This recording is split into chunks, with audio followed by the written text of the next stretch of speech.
This is it.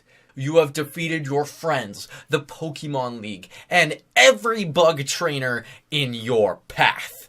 But this is your toughest challenge yet. Your opponent? Your eldest brother. And the stakes couldn't be higher, as the top bunk of the bunk bed is the ultimate prize. You have studied his strategies. You know his favorites. As the light of the DS reflects off your face, it is time. Only to get pummeled 3 times in a row. But what happened? I had been so prepared. What could have possibly have gone wrong? Well, it turns out that while I was scheming, my brother had gone on a website that you might have heard of called Pokémon Showdown. For those of you who don't know, Pokémon Showdown is an online Pokémon battle simulator that is open source and made by a guy of the username Zeril. While it was created in October 2011, it was very quickly picked up by the online Pokemon competitive community, specifically the website Smogon, in July 2012. And the reason being is that there was nothing else that could quite replicate the battles from Pokemon Black and White 2 accurately. Today, Pokemon Showdown has managed to keep up with all current generations, even Sword and Shield at this time of recording. Although they still do use the Gen 5 style. For those who are in the competitive battling scene, whether that be for tournaments or if you just want to dunk on your friends, a Pokemon battling simulator is an invaluable tool. Instead of spending all of those hours breeding and grinding and training to get all the possible combinations you need, you can just very quickly set up your team in Pokemon Showdown. This is how my brother was able to beat me all of those years ago. He was able to test multiple different strategies to find the perfect one against a huge variety of opponents. And while admittedly, he did have to grind and breed just as much as I did to make a full team, he was able to do so with a very specific direction in mind. While it's true that these benefits would be present in any Pokemon battling simulator, Pokemon Showdown has remained the most popular of the bunch. Anyways, as you can see, you'll be able to notice that you can either download it or play it online. And if you're going to be asking me next, well, Jex, what's the difference between the two? There really isn't one, so go ahead and pick your preferred poison. If this is your first time, or you're using a mobile device, I recommend using the web browser. On the downloaded version, you still need the internet to play, and you still have to log in. On top of that, you have to use the official servers. But the upside to using the downloaded version is it doesn't clog up your browser history. Yeah, about that. I think I'm gonna be sticking with the web version. And setting up an account is an absolute breeze. You just put in your username and you're ready to play. No email, no phone number, no access to your weird fan fictions. Not that I would know anything about that. You're just good to go and ready to play. And if you really want to keep your username and be on the leaderboard, all you gotta do is put in a password and, identify and type the word Pikachu. Not exactly the most robust system, but it does keep the trolls out. And if for whatever reason you lose your account, whether that be through a hacker or missing your password, the account's free and there's barely any ads, but you get to pick your own trainer avatar, and that is super sick. Just click on your profile and select one that's pre-listed, or in chat, just type in a quick command and put in the code, and you're good to go, so long as it's from or before Pokemon Black and White 2. Really can't let go of those glory days now, can you? I'll be sure to leave a link for all the avatar codes in the description. From here, you can either socialize in other chat rooms, read the announcements, or even spectate other people's battles. Or, you could actually do what you came here for, which is actually build a team and battle. Your login will work across all of the different servers, and each of them have a different battle format with their own set of rules. Since there are so many different servers and formats, I'm only going to cover the official server, but hey, if you want me to cover the others, just let me know down in the comments. The official server hosts their traditional tiered battles, and they consist of Ubers, Overused, Underused, Rarely Used, Never Used, Perfectly Useless, and Little Cup. With the exception of the Little Cup, which uses the first stage of evolution, such as a Pokemon like Togepi, each tier represents the power level and the amount of usage each Pokemon gets. Uber contains the strongest Pokemon, well, perfectly useless. Well, they're perfectly useless based on how weak they are.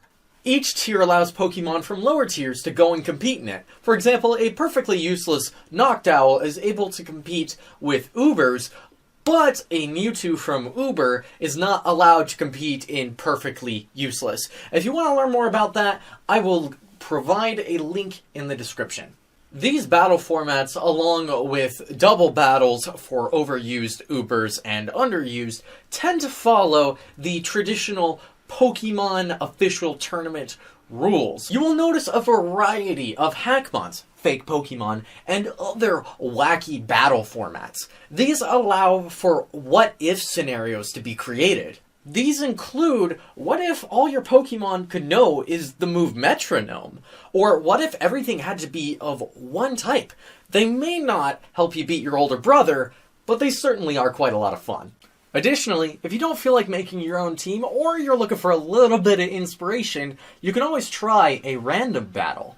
These battles aren't truly random though. Smogon has taken a lot of time to implement level balancing, so for example, if I get an Uber Pokemon, it is lower leveled to match something like a perfectly useless Pokemon that my opponent has. That makes sure that every single Pokemon everyone has is an asset on the team and that the fight is fair.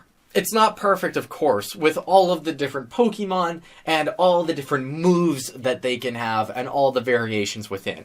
That being said, they did a really good job, and honestly, it's one of my favorite ways to battle. No matter what battle format you use, you'll never have to wait long thanks to the very short matchmaking times and very large community. If we jump into one of these battles, you can see your team very clearly. Also, if we hover over one of the Pokemon, you can see their health, their moves, and their stats, and their held items. Additionally, if we hover over one of the moves, we can see everything that move does. If we go to your opponent's Pokemon, we can see any moves that they have revealed, any official abilities they might have, as well as potential speed range. Keep in mind, whenever you do something, it's recorded in the chat. While this is more specific than what you might get out of a normal Pokemon game, it's really useful to see where you went wrong, or right, especially for people who are brand new to the Pokemon competitive scene. They've also added some new things to make sure battles go smoothly and that newer players are able to ease themselves into this brand new realm of Pokemon. The first, as I've mentioned before, is the ability to type commands into the chat. There are a lot of commands. I won't go over all of them, but I'll link them below. The two most important ones, in my opinion, are /intro, which helps give people links to learn about competitive battling, as well as /weakness, which, if typed with a Pokemon's name, can tell you all about their weaknesses, their resistances, and even immunities. If you want a match that you want to save for later so you can watch it again, you can just use the command /save replay, which will save a replay of the entire match and upload it straight up to the Pokemon Showdown database. Of course, if you're totally not embarrassed to losing against Joey, who likes comfortable shorts that are easy to wear, you can use /hide room before you run the save replay command to make sure the clip is only available for your viewing. You can access this database by going down to the replay button at the bottom of the main screen. You can either watch publicly saved battles or watch your own privately saved battles by searching up your very own username. You can also search by battle format type. You would do this so you could get some inspiration to handle a battle format that you're not quite familiar with already. Keep in mind that either participant can upload a replay of the match. That includes the comments left in chat, so, stay classy in your interactions. Unclassy people are the reason for this next feature, the timer. The timer can be turned on by either player or set automatically in the battle options. Once either player makes the decision to have a timer, it instates a 180-second clock that forces you, if you don't make a move, to forfeit the match. The longer a player has to wait, the less time their opponent has to make a decision.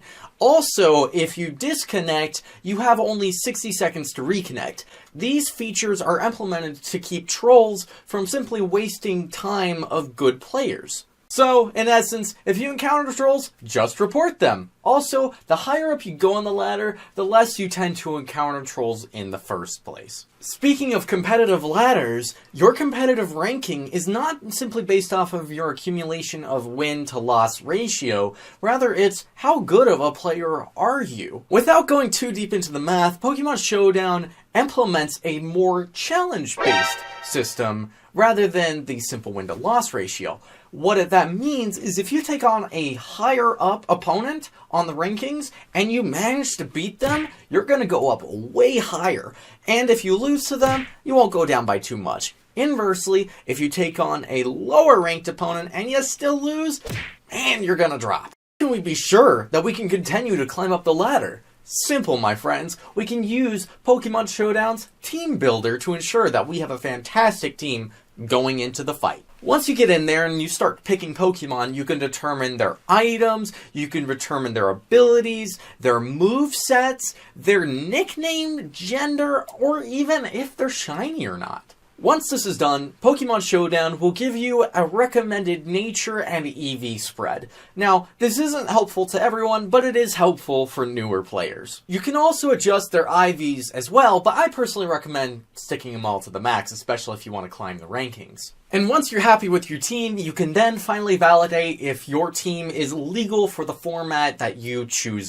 Pokémon Showdown is a wonderful battle simulator that has provided me countless hours of fun and engaging competitive combat. Let me tell you, I can't even count the amount of times that I have sat there on my phone playing Pokémon Showdown before class starts or even before my food was done cooking in the microwave. So why should you play Pokémon Showdown? It's simple, my friends. This game doesn't even require a download. It has a humongous player base of all sorts of people from all around the world, and it's really easy for newcomers to get into competitive battling with. If you're a veteran of the series and you've been playing at the top middle schools in your region, don't even worry. There's a lot you can learn by going to Pokémon Showdown and competing with those at your level. And you know what? I think I'm going to go back after doing this video and play some Pokémon Showdown myself, so I can finally get my revenge on my brother for stealing my top bunk.